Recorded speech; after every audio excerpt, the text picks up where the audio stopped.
eighth wonder of the world, basically a geek show. And here are your hosts, Mike and Jack. It's episode 45 of Basically a Geek Show. We're back after the holidays. You know what? I'm Mike. With me as always is Jack. What's up? And, it's been a while, but we're back in the saddle. Back at it. And, let's, delve right in with one of the many things that kinda cropped up during our absence. Let's talk about Transformers Universe.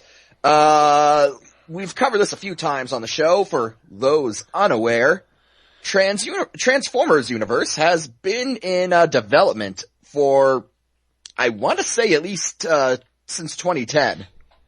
Yeah, I would say so. It started out as an MMO and then devolved into a quote-unquote MODA, which is just a bastardization of MOBA, the genre of League of Legends and more recently Heroes of the Storm, developing into something wholly different and mediocre.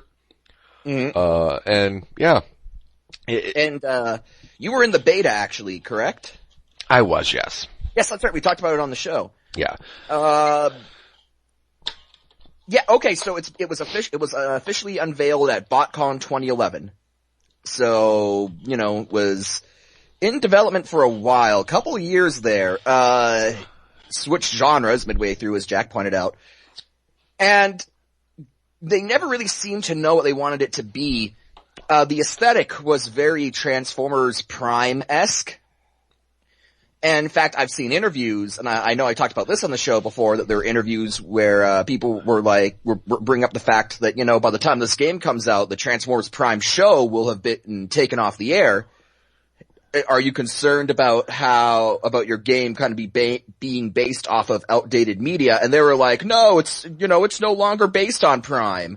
And then you told me, Jack, after playing the beta, you're like, no, it's bullshit, it's still totally Prime.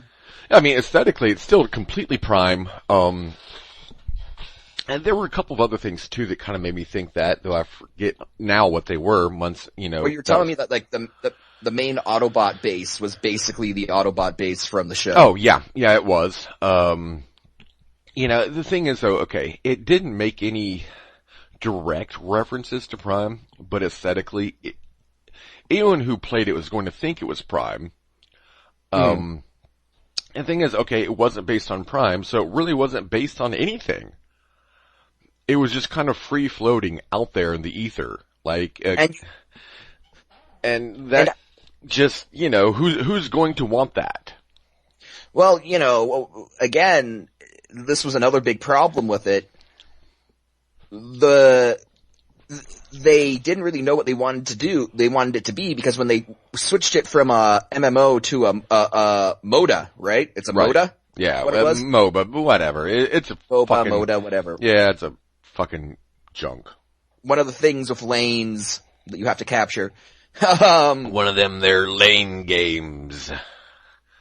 When they did that, I mean, they still wanted to use the art, assets from when it was an MMO, from the character creation, process. So the characters that you could use were just like a bunch of generic original characters who had no history. No one had any reason to care about them. And, right. Which was a huge misstep, because I think that the one thing that would draw Transformers fans into a Transformers themed MODA would be like, play as Optimus Prime, or play as Starscream, or play as Soundwave. Well, but you couldn't do that. Right, that would have been great if they would have done that, but I get why they didn't. And the same reason why you don't play as Arthas in World of Warcraft. I mean, I get it. What would have been a lot better, had been, since they had the character creation assets already in place, and this is what I said during my review of this game, since they had the assets in place, why not let us create our own characters within certain preset archetypes? Your standard Trinity, Hunter, or not Hunter, tank, DPS, healer, etc. Instead of, choosing from their woefully bland selection of pre-mades that were just, if we're going to have a generic character, then at least let it be our generic character, and then we'll have some kind of fucking attachment to it. We didn't even get that. The game played well enough. I mean, mechanics-wise, it seemed okay. It was fairly smooth, and it wasn't unenjoyable. It just seemed so fucking generic. Well, all these problems came to a head. They announced that the game is shutting down. When did it officially launch? It hasn't been that long. No, it hasn't officially launched. It's still in beta. And they're shutting it down in beta. Yeah. So if we're being generous and counting beta as actually quote-unquote launching, this game was in development longer than it was actually out there to play. Right, yeah. I want to say that, the beta started in early summer, I want to say. And that's being very generous. So I would think, 6-7 months in beta of some form, and 2-3 years of development, and it will never officially be released because it's generic, forgettable, mediocre, bland, etc., etc., etc. I can't even make some hyperbolic reference. I mean, it's not like having a pineapple shoved up my ass, because I remember when that happens. There's just really, there's nothing there, that's remarkable. I mean, looking at this game, I honestly can't say I'm surprised that this went down. I mean, it's comical in how it went down, obviously, but I'm not surprised. Because the biggest thing that I can find humor in about this is that it is almost too perfect how the story unfolded from start to finish. This is the perfect end cap. That this game that changed into a completely different game midway through development, this game that was in developmental hell forever, that didn't really have any idea what it wanted to be, doesn't even really make it out at the end of the day. All this hype, all of Jagex for 3-4 years now, hyping this game up, hyping this game at BotCon, hyping this game at Comic-Con, telling everyone in the Transformers fandom to get excited, go to the site, reserve your character name. All of this nonsense. At the end of the day, none of it fucking matters. At the end of the day, did anything actually happen? Yeah, I believe that there was a world record set for longest circle jerk at the Jagex offices. That's nothing I can think of. So, they are giving refunds to people who spent money on it, so. Well, they damn well better. It was $500 to get the premium package that they were offering. Yeah, and that was another thing, $500 for their highest tier package. My God, man, you could buy you could buy a current generation game system for that. You could buy, you could buy a PS3 and an Xbox 360 for that. If I have $500 I'm spending on video games, I'm going to spend it on a PS4, and then I can play multiple better games than your one shitty game. You could buy 2 years of a subscription to World of Warcraft and still have a hell of a chunk of change left over. I mean, for that exorbitant sum of money, I mean, you're wanting basically the gross domestic product of a third world country for your in-game goodie bag. That's just fucking ridiculous. For the amount of money that they were asking you, the amount of money they were basically asking you to fund their R&D. They were basically asking you to bend over, and they were going to put it in, and they weren't even going to bother with the obligatory reach around. And personally, I have an issue with that. If you're going to pork me from the rear, then by God, you'd better have your hand down below and give me a little squeezy. Because fuck that. It's just common courtesy, really. Right, exactly. Oh man, you know what? I'm convinced they were using that as a means to fund their R&D, because that seems like the kind of shit show that Jagex is. By R&D, do you mean their nose candy habit? No, they're not Blizzard. Blizzard's where the nose candy's at. Oh, true. Nose candy. And we will get to Blizzard in due time, because we do have some WoW news. But before we get to that, I touched a bit on it. I touched on it a bit on a basically sports show, I think 2 weeks ago, but we've been covering this movie for a while now, Jack, and it's time that I gave my review. Oh, okay. My proper review. So, Mike, tell us, where are the Jews?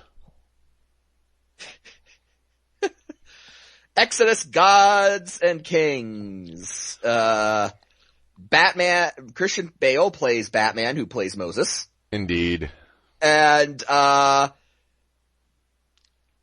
it's a really, at least for me anyway, it was an interesting theatrical experience.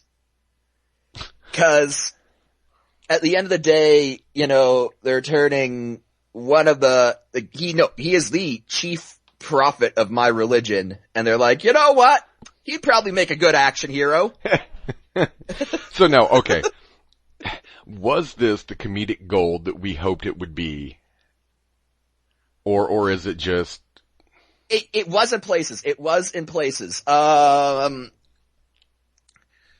Maybe I just kind of went in to this with the whole Moses' Batman thing on my mind, so these instances stood out to me more than perhaps they would have otherwise, but alright. There are other parts of it besides the fact that Christian Bale plays Batman, playing Moses, that made me think of Batman. There is there's a scene where, you've seen The Dark Knight, right? Yes.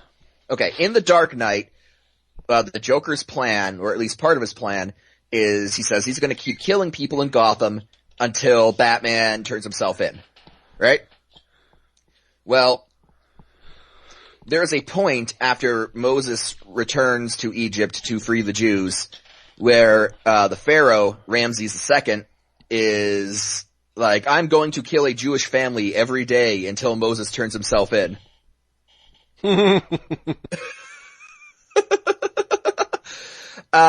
then, so there's that, and then there's a scene later on where it's like late at night in the Egyptian palace, and Moses, sneaks in and he's talking with, the Pharaoh, and they do that thing where like the Pharaoh turns around, and then when he turns back, Moses is gone.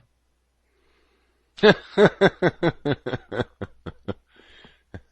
was expected, Christian Bale Moses to be like, where's Ramses? Where is he? He does go, let my people go. Does the Pharaoh ever kidnap Moses' girlfriend and hold her hostage in an abandoned warehouse? Oh, that would be funny if at like the end of the movie you had like Aaron, Moses' brother, at like when the Red Sea closes, it'd be like, the Pharaoh's dead. You can't cover that up. And Moses be like, tell them I did it. I can be those things. Oh, Jesus. It is, so it did have its interesting parts. I wouldn't say I recommend it, but if you are curious about the movie, and you have the means to watch it, and you either don't care to pay, if you don't care about the price, you're willing to see it in theaters, or if you don't want to pay that kind of money, but if you just see it for either cheap or free later on down the line, if it's a movie you're curious about, it's worth seeing just to sate your curiosity. There are a couple other moments. God is depicted as a small English child. Well, of course. I would have gone, taking a suggestion from basically a sports show co-host, Zach. I would have, liked to have seen Morgan Freeman reprise his role as God. I agree. I'd sign up for that. And of course, this would just further the Batman similarities. Oh, definitely. Or have, like, Ben Kingsley, plays a character named Nun, who is one of the Jewish elders, in Egypt. It would have been hilarious if, like, they had him talking to Moses, and it's like, look at Pharaoh.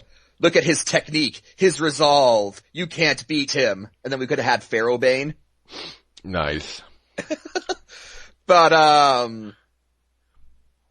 again, God is depicted as a small English child. They're really not clear on if it's God or if it's just an angel that God is speaking to Moses through. It's kind of kept vague. But God has a Captain Picard from First Contact moment. Well, okay, first to backtrack. They establish, in the Bible, it does state that Moses was raised as, a prince in the Pharaoh's household. Right. Because the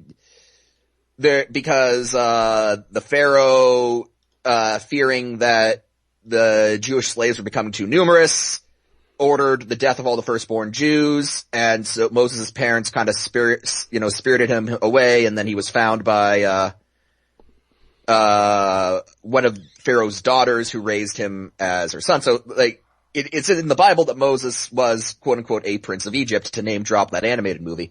But, that didn't have nearly as much, Christian Bale in it, which I think severely undermined that film. But, here they kind of take that a step further and they're like, well, he was raised as a prince of Egypt, but he was also one of the Pharaoh's top generals. So they kind of establish early in the movie that Moses has some military know-how. And when God first tells Moses to free the Jews, his plan is to lead basically a guerrilla, insurgency. Mm. And, it's actually kind of funny, because it shows Moses addressing all these Jewish slaves, and he's like, there are two kinds of warfare that you can fight. When you outnumber your enemy, you charge them head on, and you stab them with your sword. And I'm like, clapping, I'm like, bravo, Patton! Yeah. The sword, it does the stabby thing, and you just stab it. And it's fucking great, I'm here to tell you, it works wonderful. But we don't have that, so here's what we're actually going to be doing. Yeah. Like, fantastic. Rousing speech, Churchill, rousing speech. But, he does the guerrilla warfare thing for a while, but then God, appears to him again, and Moses is like, where have you been for like the last month or so? And God is like, watching you fail. Like, what is this shit? This is like Babytown Frolics. This is amateur hour. And then he's like, and then God's obviously I'm paraphrasing, God basically says, I've been watching you fail. Now step aside, son, watch the big guns come out. And then that's the 10 plagues. And, one of the things that I really liked about the movie, one of the things I really did like about the movie was that they showed the plagues kind of developing naturally. Like, God doesn't turn the Nile into blood. God sends a swarm of crocodiles to kill a bunch of livestock and fishermen, and then that blood stains the Nile. That causes the frogs living at the bottom of the Nile to leave the Nile and flood the shores, and that's the plague of frogs, and then the frogs die. You get maggots and flies, and then locusts, and so on and so forth. So it's a really interesting way to depict the plagues, because it's not saying that God had nothing to do with it. God does have something to do with it. God is the one doing it. Right. It's just that the means by which God does it isn't so much supernatural as is he just uses the natural world to bring these plagues upon Egypt. The funny thing about the whole 10 plagues deal is that over the course of the 10 plagues, Ramses, the pharaoh, keeps making progressively worse decisions, and then he just kind of doubles down on his own stupidity, hoping it'll work out. Like, when the locusts come, right? When the locusts come, there's one of his royal advisors who's like, Your Highness, the locusts have devastated our farmlands. I suggest we move some of the food from the royal storehouses to the public storehouses so that we can avoid civil unrest on top of everything else. And Ramses is like, LOL, nope! And then the next scene is Egyptian citizens rioting because they're hungry.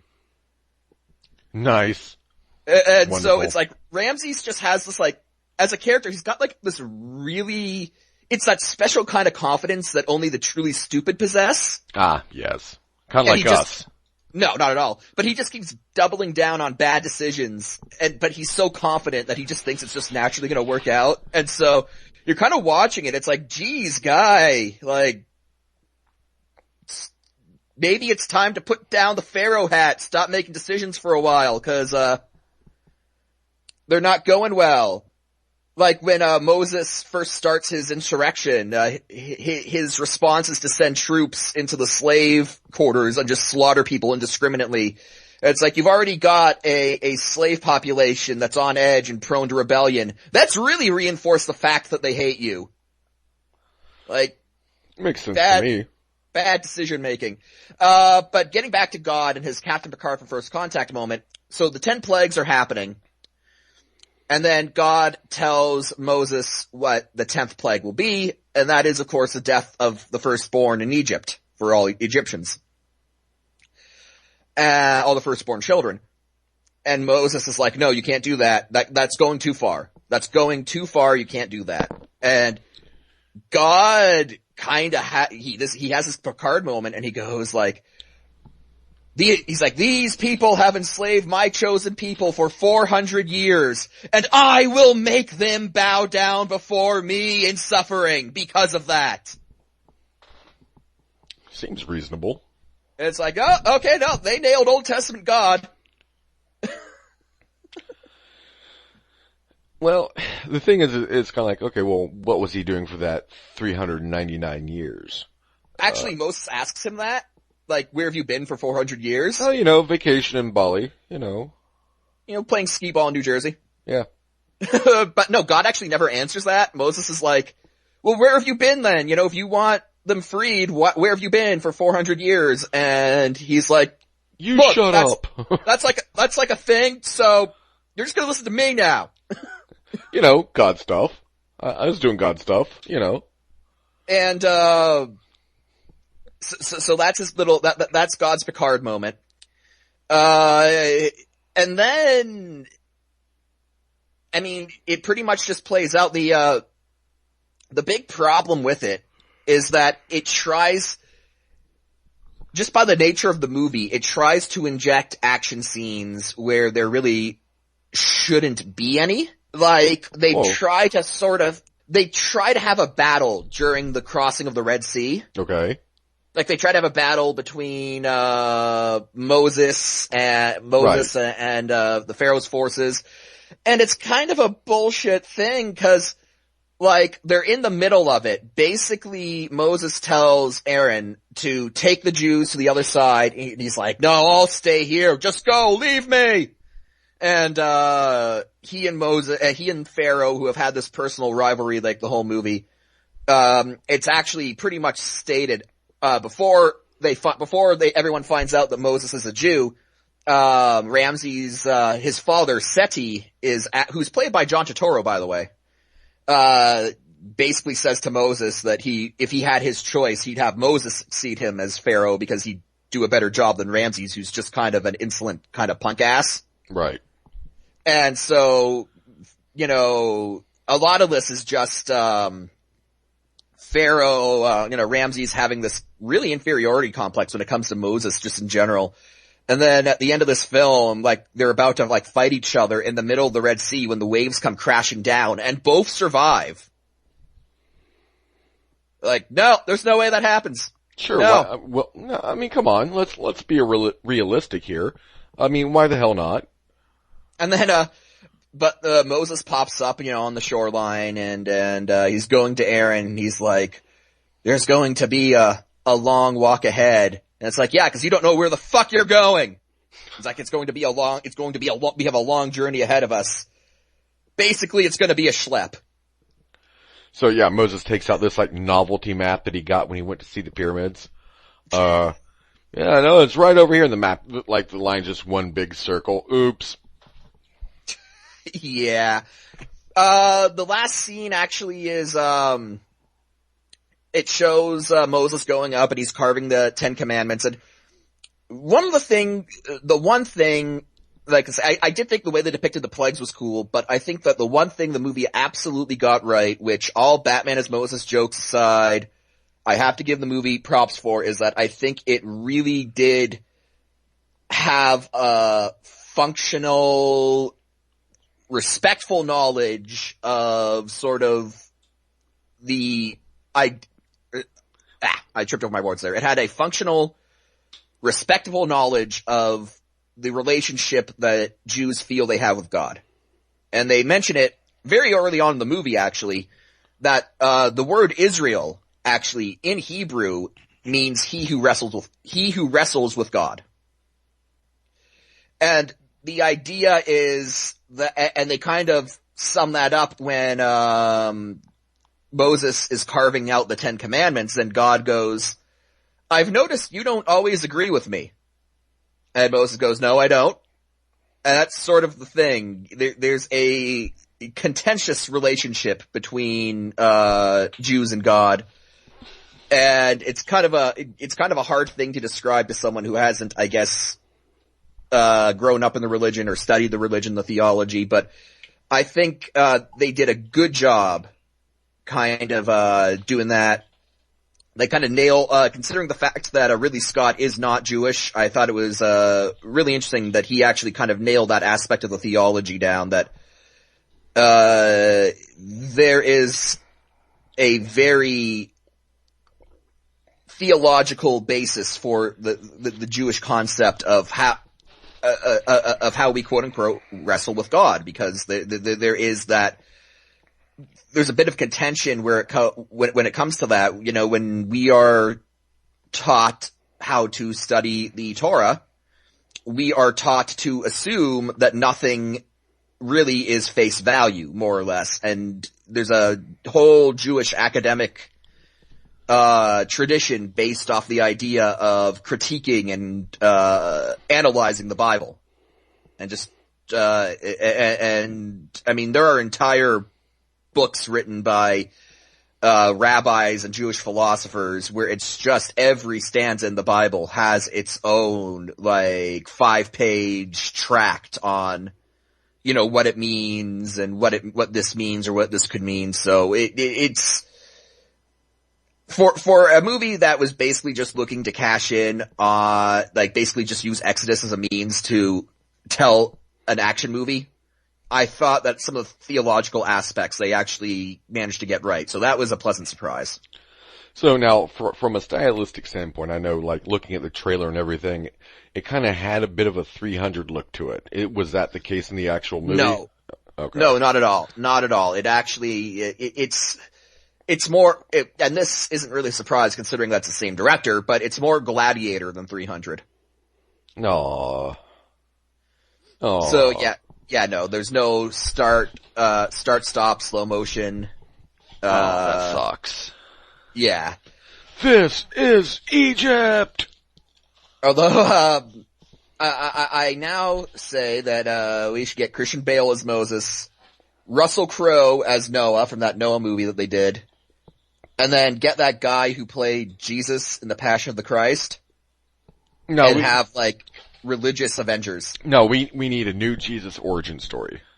A new Jesus origin story? Yeah, a new movie depicting that, because we've never seen it before. And, you know, it'll be great, you know, gosh, you know, maybe... Well, the perfect one's already there. It's called Jesus Christ Superstar. It's a fantastic musical. I'm not having this discussion again. We're not doing this on the show, Mike. We're not doing this on the show. I gotta admire Andrew Lloyd Webber's balls on that one. I'm gonna make a play about Jesus, but I'm gonna make Judas the star of the show! But yeah, we get a new Jesus movie, you know, glitz it up, have some nice, awesome action scenes in there, and then we have, the biblical Avengers, where they take on Ted Turner to try to keep him from making the Captain Planet movie.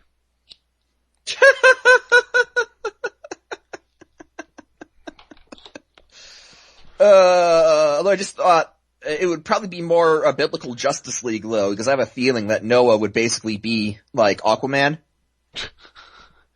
Like, you take him out of, like, the water, and what's his power? Like, what's he bring to the table? I can just see, like, this scene, you know, where they introduce Noah in the movie, and he's coming in on his ark, and they play, on a boat in the background. Flipping burgers on a motherfucking boat! Yeah. So that was Exodus Gods and Kings. If you are interested in it, go see it. It's worth the experiment. It's kind of worth your time to sate your curiosity. That's, the most I can say about it. Some of the theological stuff is interesting, but you could probably get that by maybe reading a book instead. What? Like, if you wanted to get some of the theological aspects that the film got right, you could just read a book instead of seeing the movie. Wait, no, I mean, I understand everything. What's a book? Oh, okay. So, it's like Wikipedia, but made out of dead trees, and you put it, and you can hold it. So like my dick.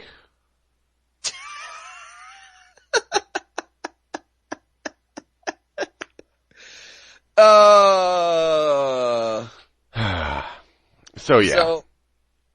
Yeah. That's a thing. That's totally a thing.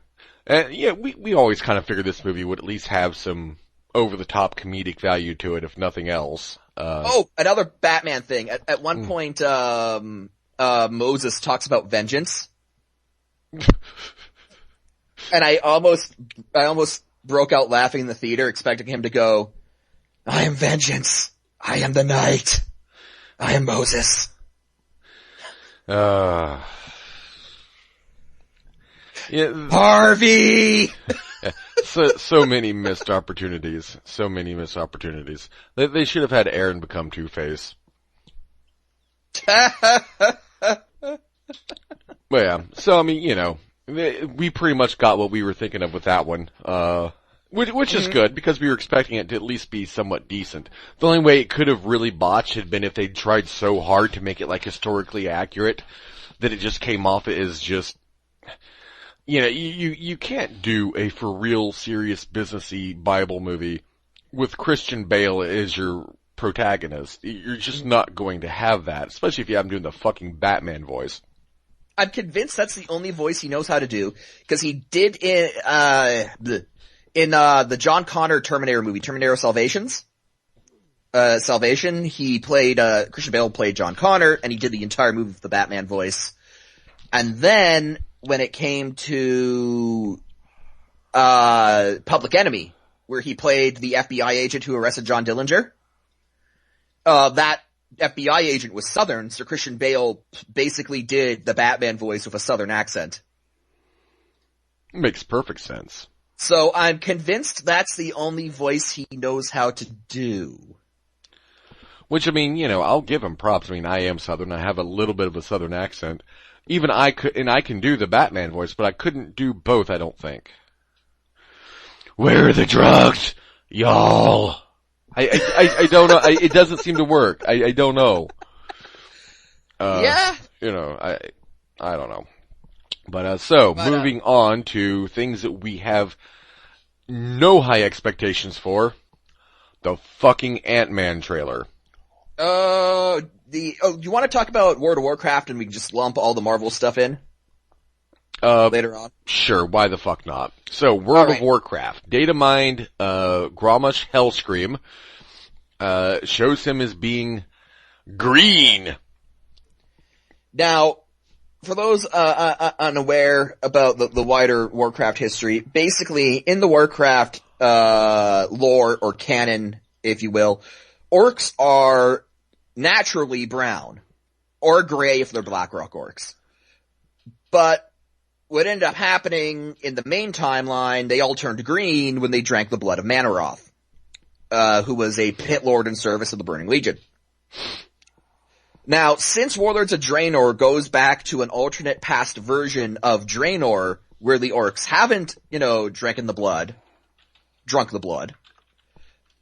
Now we, have a situation whereby all of the main orcs in this expansion are brown, or gray if they're Black Rocks. So, people have been sort of wondering what the last, raid of Warlords of Draenor would be, and they announced it would be Grom Hellscream. But they said that it wouldn't just be Grom, that there would be a heavy Burning Legion influence. And that got people thinking about possible scenarios, and one of the scenarios put forward was that eventually Grom, who was the leader of the Iron Horde in this alternate past version of Draenor, would finally cave and drink the demon blood. Because at the end of really 6.1, most of the Iron Horde's gonna be beaten. Right. At least half of them, I think. Nerzul's dead, Kargath Bladefist is dead, Black Hand is dead, and Blackrock Foundry, their industrial center has been destroyed. I'm trying to think, Orgrim Doomhammer's killed. So, basically anywhere except in the World of Warcraft, this war would be over. Yeah, no, the Iron Horde has turned out to be one of the most pathetic, lackluster villains we have ever faced, because they are more or less they have more or less been decimated. And we haven't even really hit 6.1 yet, and even now in just 6.0, they look like they suck so hard. So, one of the theories put forward when, Tom Chilton from Blizzard announced that it would be, Grom Hellscream as the final boss of a Legion influence, people were suggesting, well, okay, Grom's gonna see that the Iron Horde has been completely more or less obliterated and backed into a corner, he's going to drink the, demon's blood as a last resort. And a lot of Horde fans were pissed off at that theory, because they're like, the Grom in the original timeline redeemed the orcs and is sort of like an orcish hero if you're a Horde fan.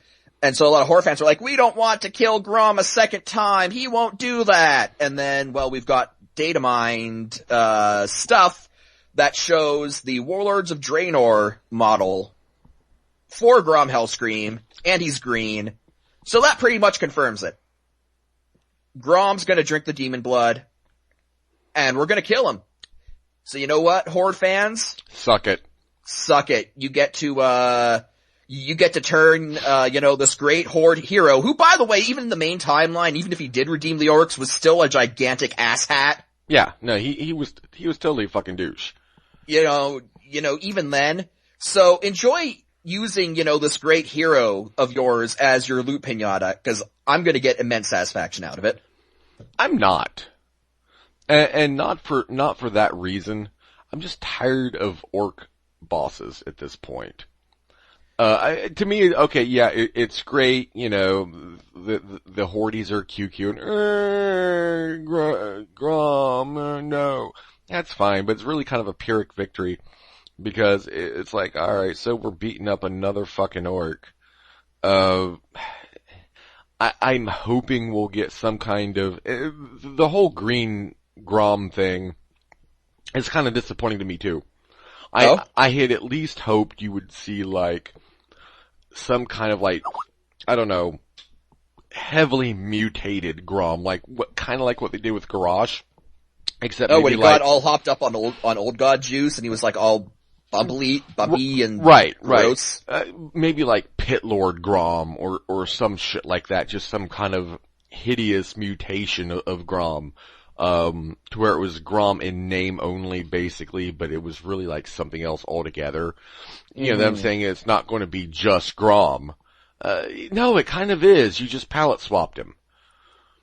So he is a palette swapped assets are a long and proud Blizzard Raid tradition, sir. Oh yeah, no, I get it, but it's you're having this be the end boss of an expansion, presumably, unless they throw some kind of a curveball out at us. And I can't help but think that they could have done a bit better with that. Unless there's more to it that we don't know. This is just Grom. It's just Grom. He's green. Okay, well, we've seen green orcs before. All too many of them, I might add. And there's nothing really different here. Besides the color, it's another case of attention palette swapped asset. Prepare to become my loot pinata. Except this isn't just a trash mob in Molten Core, this is the end boss of a fucking expansion. True. And to me, this is lazy. I don't care for it. I mean, that's just my own take on it, but, you know. There is that, but... I mean, there might be something else in that raid that makes everything, you know, story-wise and awesome-wise, that balances that out. You know, there might be. But just looking at this, it doesn't set my hopes very high. I don't know, my problems with this, they mirror yours, but I'm gonna go a step further and say as much as I've liked Warlords of Draenor, at least from what I've experienced so far, as good as it is, I think it feels a bit half-baked. And I think this is just kinda more in line with that. So it's like a pot brownie. Yes. Pot brownies. Don't do drugs, kids! I mean, let's look at it. Let's think about this, let's think about this from start to finish. The Iron Horde, as we've gone over, has been a pathetic antagonist. Your face is a pathetic antagonist. Pardon? Your face is a pathetic antagonist. Well, okay, look back at, Wrath of the Lich King. Wrath of the Lich King was awesome. It was. But from the moment you got to Northrend to, the moment you finally kicked down Arthas's door, you felt like the Scourge were a never-ending, enemy. They were a zombie plague. They would wash over you like no tomorrow. Even just trying to mine in on Ice Crown Glacier was impossible because all of the nodes were surrounded by like level 85 elite skeletons. My point is that anywhere you went in Northrend, as the Scourge remained, even as you progressed through the story and even as you got closer to Ice Crown, the Scourge never stopped feeling like a threat. And here, it's like they built the Iron Horde up as the greatest threat we'd ever face. I mean, they did this whole Lords of War thing where they basically told us these guys are bad shit, it's gonna be ugly. And then, you know, we're not even at 6.1, and the majority of their forces have been crippled. Alright, I'm gonna do a bit of devil's advocacy on this. Because I think, to a degree, part of your recalling of Wrath is a little bit nostalgia tainted. Okay. Remember questing in Northrend? I mean, like, you didn't get to the quote-unquote good stuff until, like, Sholazar, the last half of the Sholazar quest line. I actually really like Borean Tundra. Yeah, but I'm not saying, okay, good stuff is in Scourge-related. Like, you didn't have that much Scourge-related stuff in Borean Tundra, or in, Howling Fjord. I mean, it was part of a backstory, like, sure, you fought the Vicryll and shit like that, but, and they were supposedly, you know, at the behest of the Scourge, because, you know, why wouldn't a bunch of living beings want to make a pact with the dead? Arthas is just a real people person, and he was able to, he's got mad negotiating skills, Joe. He's just fucking Jimmy Carter ain't got nothing on Arthas. But yeah. So, you know, you had a lot of that though, where you didn't see the Scourge directly for like the first half of your questing. And then they slowly kind of got worked in a bit more.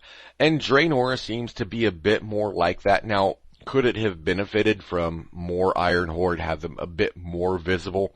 Yes, I'm not saying that you're wrong on that at all. What I guess I'm saying here is that in comparison to Cataclysm, which had no build up whatsoever for Deathwing really, besides, you know, some random fuckwit getting blasted, you know, in Goldshire now and then.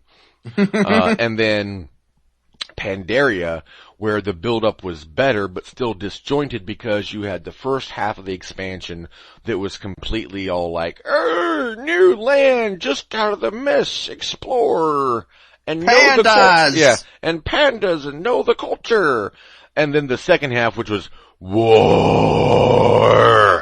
War is hell. Right, and then you had that, and it was cool, it worked for what they were doing with it, but still kind of, to me, still has a sense of disjointed storytelling. And now you have Warlords of Draenor, which, while, not perfect in these regards, is still a step forward from the two preceding expansions in that sense. So it's not, I think they've done a pretty good job of at least making the Iron Horde feel like a threat. I will agree with you that they haven't maybe done as good of a job of making them an actual threat, though. I mean, what with, wiping them out practically in the first patch. But then again, we only know, presumably, half the story here. We don't know if there's going to be a patch 6.3. And I think that this might be part of why. Because maybe Blizzard is not planning on having a patch 6.3. It's might only end up being a 2-patch expansion, in which case, 6.1 would be the halfway mark. So the Iron Horde is halfway defeated. And that would make sense. It's time for trolls. Oh, fuck me. Zandalari. Which, now, to go a bit off reservation here, but this is something that we can leave something else out that's not as important if we want to compensate for this, but, some of the 6.1 stuff has been officially unveiled, right? Very little of it. Very, very little. We do know that there's going to be a quest line where you help Khadgar free Garona Half-Orcan from Gul'dan's mind control. Okay. So, and that was something that was not in the supposed quote-unquote leak. That was something that wasn't in any of that. And my rant about not wanting to be arsed to help out another fucking orc aside, she was half Draenei. Well, whatever. Orc. So, as far as I'm concerned, I mean, there's nothing mentioned about the Zandalari, so maybe this isn't something that's going to be happening. Yeah, the more we hear, we haven't heard a lot about 6.1, but from what little we do hear, I'm thinking that, quote unquote leak probably didn't have anything behind it. I mean, I'm hoping. I don't see they can't be that tone deaf to just stick the Zandalari in. Everyone hates them. Everyone loathes them. I mean, I'm hoping that I'm not right. I'm hoping that they actually notice that there aren't any trolls on Draenor. And, I would think they would be uniquely poised to understand this because they created it. But still, it's Blizzard, so you never know. I'm hoping that I'm not right on this and that they, do recognize that and don't put any on Draenor. But then again, I still kind of have this feeling like, oh, fuck me. Nothing makes me want to sit out a patch more than a fucking troll raid. But anyways, yeah, so I guess we can go back on there. But I just wanted, because we did have a little bit of 6.1 stuff there that had come out. Yeah, we pop on that. Yeah. In terms of, the Hellscream thing, kind of closing out on that, I suppose, they turned him green, and that's not necessarily stupid, it's boring. I assume the fight is they're gonna turn him green, and then there's gonna be like some Legion stuff, like he's probably gonna stick a Pit Lord on us, and then there's probably gonna be, I don't know, those bondage whip chicks who are demons. Well, no, I approve of that. I'm surprised you haven't rolled a warlock just for that. I tried it for that reason. That was the one warlock that I'd gotten up to like level 60 something. Except at the time this was during Wrath, it just played so boring. I really couldn't focus on it. It was just like bleh. So I never really bothered much with it beyond that. I don't know. Like I said, there may be more to this than what we know. I mean, we're going off of a datamined image. which may even be only a placeholder. I mean, Blizzard knows this shit's going to be data mined. They know that. They know that it's only going to be a matter of time before, this thing comes out and people see it and begin commenting and all that other shit. Mm-hmm. So it could even just be a placeholder. I don't think it's likely that it is, but it could be. Mm-hmm. So it's a bit too premature, though I will say if it remains as it appears to be, then I'm kind of disappointed. But cautiously optimistic depending on what all else they put in that raid. Indeed. You know what? I will be happy so long as 6.1 just doesn't, if they just don't have trolls, if they just forsake trolls, I will be happy. So if you had to have one of the two, either a troll raid or they kill King Ren and we get Anduin, it is, High King of the Alliance, which of these two evils would you take? Rest in peace, King Ren. I don't know. I would almost go for the troll raid because that only lasts for 2 or 3 months during that patch. Yeah, but here's the thing. I know the troll patch is gonna suck. I know that beyond a shadow of a doubt. King Anduin could be interesting if he gets the right writing behind him. But he won't because he's Alliance. I'm just saying, I think the potential for Anduin to be a kick-ass paladin king is there, because he's already a priest, so he just needs to, toughen the fuck up. True. Alright. Yeah. And I mean, so that has potential. Whereas I know, regardless of what they try to do with it, the troll patch is gonna be terrible, so. Fair enough. Yeah, no, I suppose you're right. You do have a valid point there. I guess that would be the lesser of two evils. And you know that Varian would have a kick-ass death scene too. True. Hopefully. Possibly. With my last breath, I curse Thrall! Oh, Jesus. So, yeah. So that's the thing. Green Grom and Ham. I don't know. So let's jump back to Ant-Man, because we've actually got a lot of, Marvel news, and starting with the Ant-Man trailers, as good as, Starting Place is any. Now, I showed you the trailer. Did you catch the trailer that came out before this one? No. Okay. The reason I bring it up is because there was a trailer that was released before this one that was just the same exact trailer, only it was very, very tiny, centered in a black screen that you could barely make it out because it was ant-sized.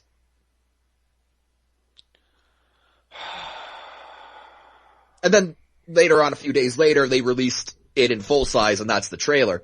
But Marvel originally released it, quote-unquote, ant-sized because it's Ant-Man.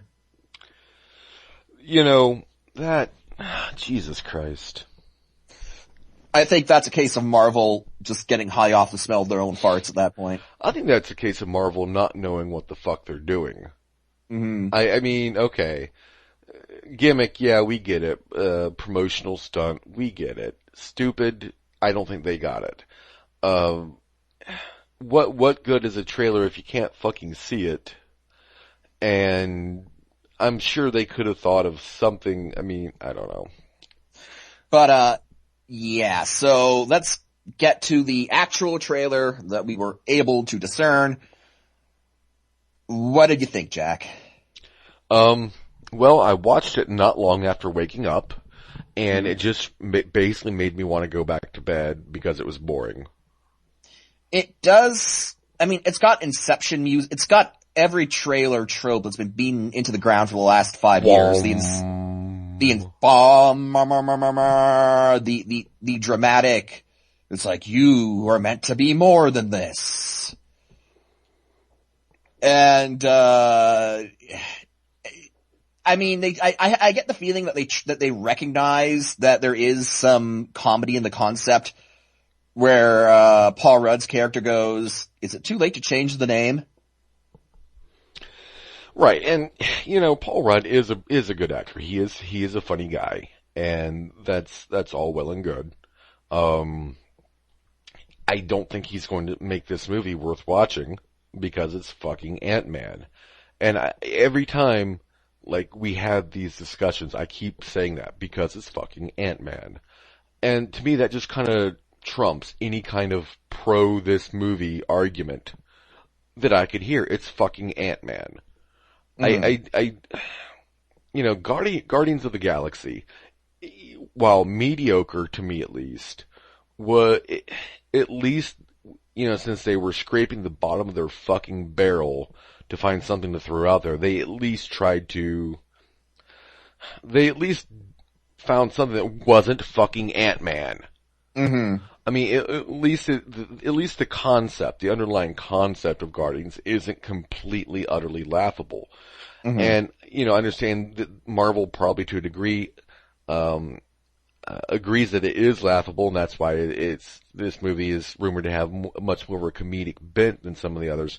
But it's still fucking Ant-Man, and I don't see, and kind of flashing forward just a little bit and alluding to something we'll be talking about here in a moment, when Avengers 3 comes around, and, we're missing so many of the people that we want to see, Ant-Man's not going to fill that bill, because, again, it's fucking Ant-Man. Mm-hmm. Half of this trailer was, your standard, you must rise above and become the blah, blah, blah, blah, blah, random action scene, except the action scene was him flying around on a goddamn ant. Yep. And I'm sorry, all I'm thinking when I see this is, okay, well, if I were walking next to that, I wouldn't even know it was happening. Mm-hmm. Unless in this particular scene the ant was supposed to have been like blown up really big. Maybe he can make things really big too, which would be very useful with the ladies. But, unless that's the case, I don't see anything going on here that I should care about. To me, I'm just like, okay, well, what if someone like comes along and steps on him? I mean, some drunk guy, presumably myself, just, stumbles, squashes him, movie's over. And then I'm a hero, and then he's not. And I like that. I like that idea. I think that would be a much better, Jackman. Wait, no, that would suck, because that just makes it sound like a guy who breaks into your home and gives you a random hand job and then leaves. It's also the guy who plays Wolverine. True, yeah. Interestingly enough, I don't know. I think Marvel is sort of aware of all of this, though, because, as you said, this trailer's full with stereotypical, cliched origin story nonsense. You have potential, must rise above and be the Ant-Man. Bah! But, Marvel has... It's rumored that Marvel is going to do the Doctor Strange movie starring Benedict Cumberbatch. And, that's going to be the last movie where they start a superhero with an origin story. All other, superhero movies after Doctor Strange, all standalone ones that introduce a new hero, will just sort of hit the ground running with them as the hero. And not try to establish the origin. And I'm curious about what you think about that. I think it's a bold move. I think it's a necessary move, though. I mean, I at least want to see how they're going to go about doing it. And I'm sure the approach will vary from movie to movie. Maybe. I mean, it is Marvel. So, I mean, we might start seeing, they'll probably work out some kind of formula for establishing it and then just apply it to every fucking movie. But, it is, I'll give them props. It is something that needs to be done, because I think we're all tired of origin stories at this point. Especially when it comes to, like, okay, in Guardians of the Galaxy, it's more forgivable because we don't know their origins. But in cases of like Spider-Man, and of course I know that's not being done by Marvel, but I'm just saying, the comic book movie as a genre itself suffers from this. You have Batman, Superman, Spider-Man, all these other heroes, Iron Man and Captain America, heroes that we already kind of know, more or less know the origins for. Of these, Iron Man, of course, probably being the most simplistic. Drunk dude invents suit, drunk dude puts on suit, drunk dude becomes drunk dude in a suit, and does cool stuff, there you go. And that's pretty much AC/DC. Right, exactly. AC/DC, shit blows up, the end. And that's probably the best, the most simple origin story, because there's not a whole lot there to really cover. But as a whole, we're getting kind of tired of it. And their propensity, and Marvel's not been bad for this really, with the exception of the Hulk. Marvel has not been bad for rebooting things all over the place. Looking at you, Sony. But we get tired of seeing the fucking origin stories. And after a while, like we're pointing out with this Ant-Man trailer, they do begin to get very familiar after a while. There's this sense of sameness. You must rise above, you must blah blah blah blah. While the actions may be different, the particulars may be different variables plugged in, it's still the same formula. Hero discovers X power or X technology. Hero utilizes it to overcome not only, his external foes, but his internal foes as well. Whoop-de-fuck. That's what's awesome about Tony. Tony defeats his internal foes with alcohol. Exactly. It's like this flood of acceptance and love that scours away the doubts and fears that we all have within us, and leaves you feeling, well, I won't exactly say minty fresh afterwards, but still, you get the point. And so here's to you, Tony Stark. Keep on chugging. But, these other clowns, we've seen it. We've seen it all, and I don't know if they can... I guess it's a fairly safe move by Marvel, because they've brought out all the people we care about. Well, let's touch on that a bit. Let's talk some Avengers 3. And how Avengers 2 wasn't exactly getting me pumped up with, the Marvel Skynet being the villain.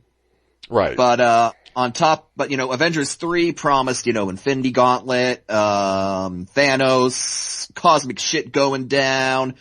And, there's two big story points that we need to touch on about Avengers 3. The first is going to be that, Spider-Man might be in it after a bunch of, false starts, on the negotiating side of things. Apparently Sony and Marvel have worked out a deal to have Spider-Man appear in Avengers 3.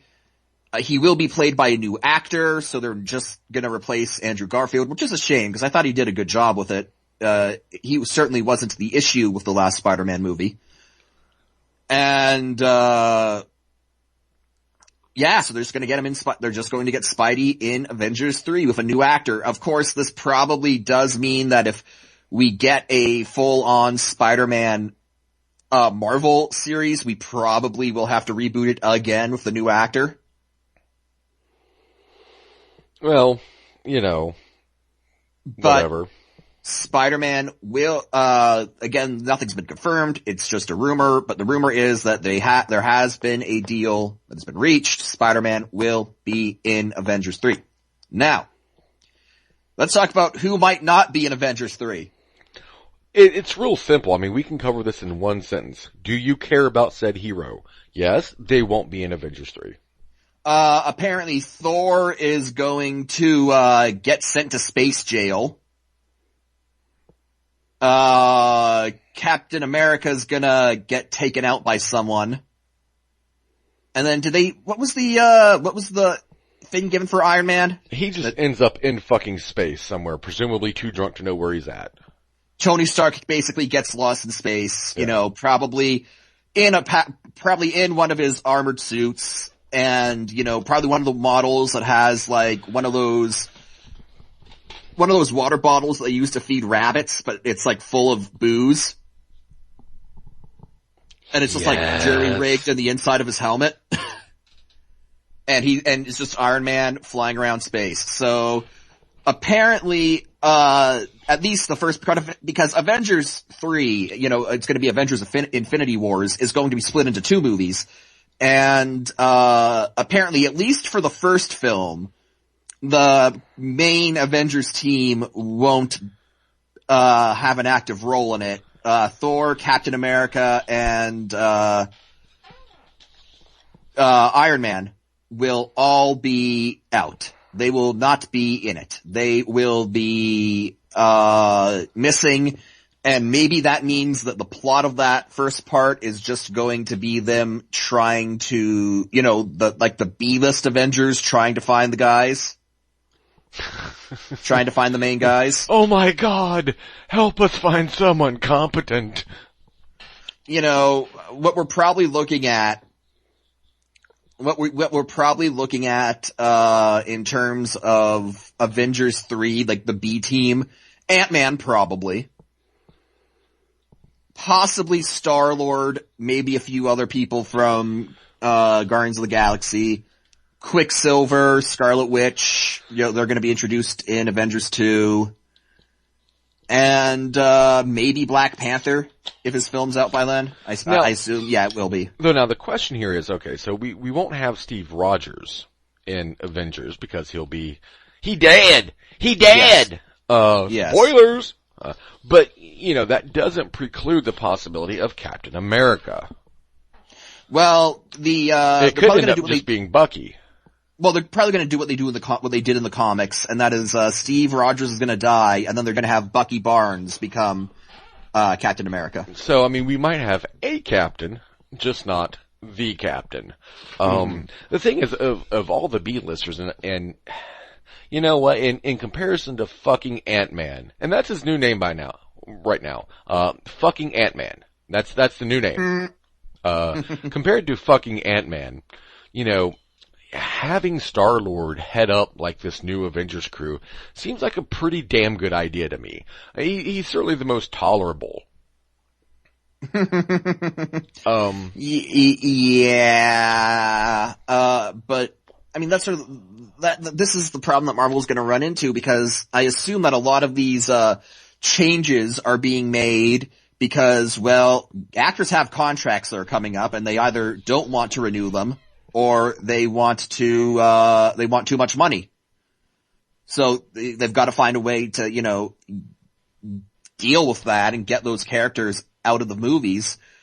Problem is, you've built this media franchise centered around Iron Man, Captain America, and Thor.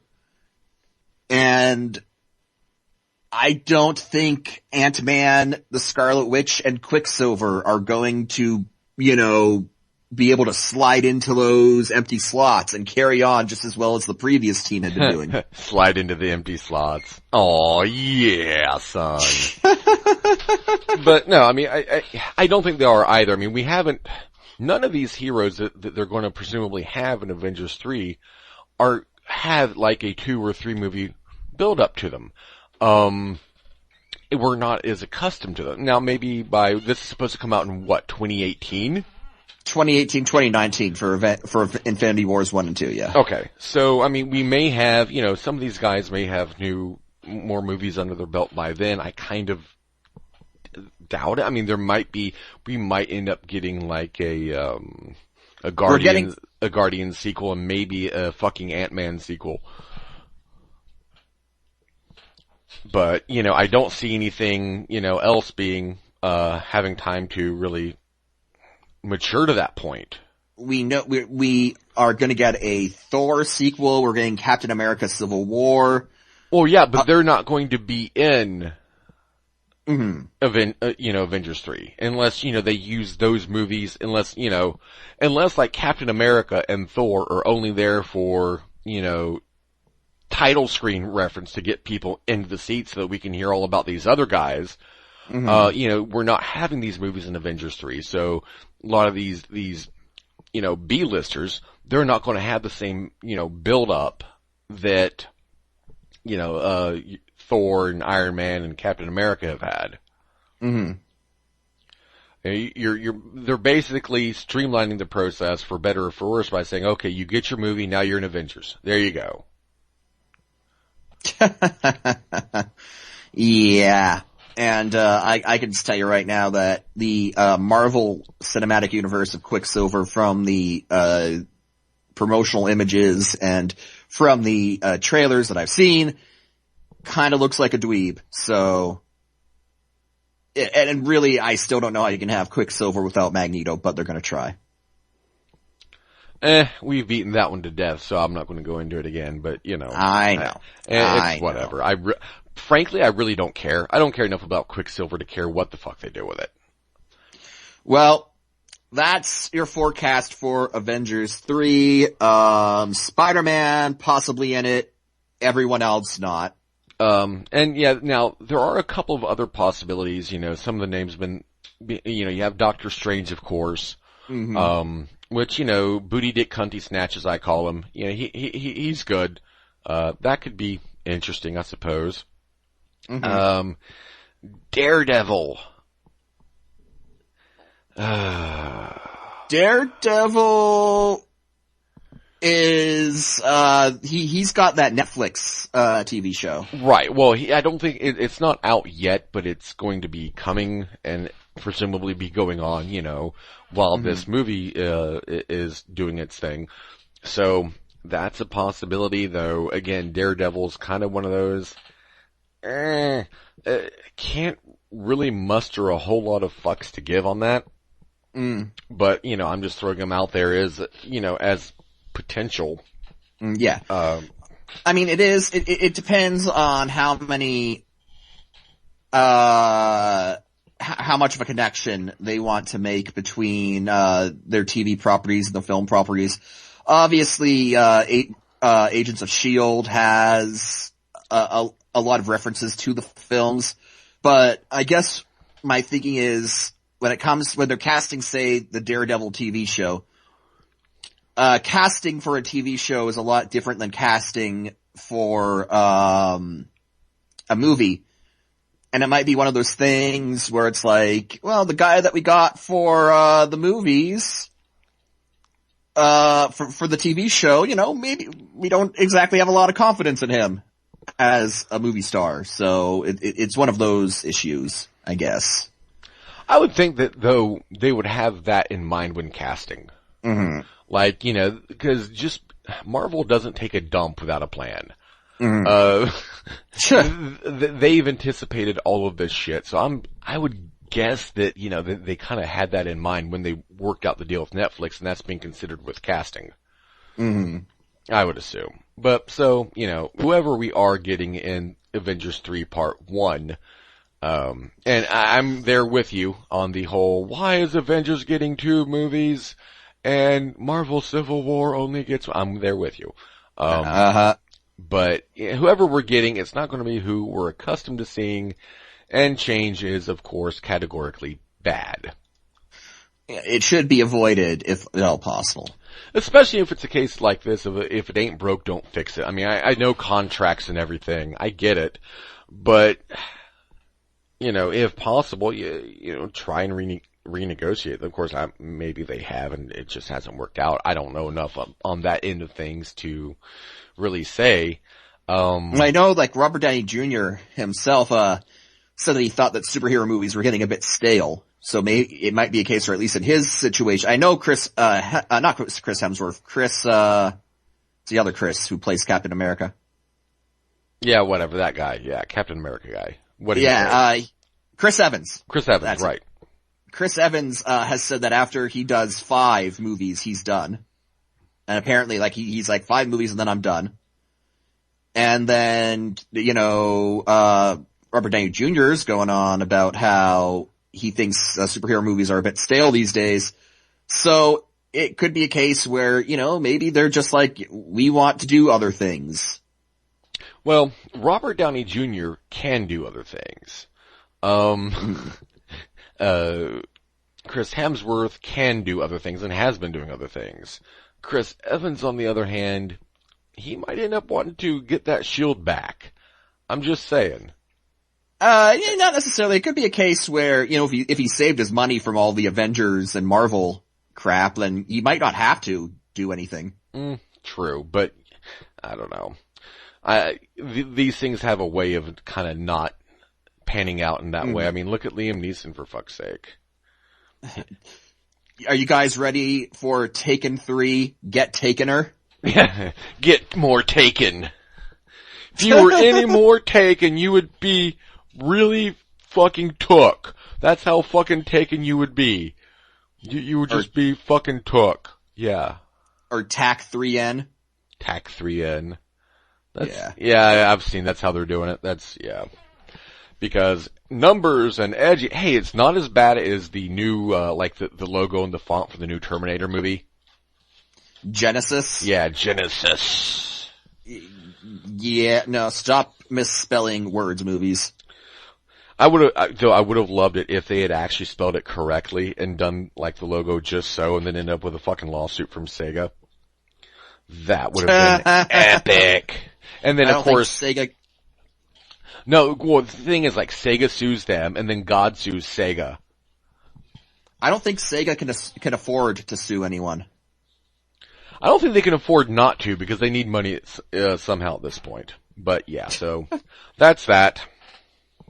And with that, I think that wraps up episode 45. That does indeed. All right. Well, you know what? It was great to be back. We're probably going to be moving our recordings to the weekends now, if I hear you correctly. Yes. Yeah, we will be recording on the weekends. And, next time we will be doing public movie, or bad movie, Public Defender. Debbie does Dallas. No, not really. Okay. But that would be. Well, with that, I'm gonna wrap this thing up. You can catch us on all of our platforms, Stitcher, Spreaker, iTunes, YouTube. You can catch us on Twitter at a Geek Show. You can email us at basically ageekshow@gmail.com. We're lonely and we need your contact. Send us a goddamn smoke signal. Indeed. For Jack, this is Mike, signing off. Good night, everyone. Remember, we're more absorbent than your regular tampon.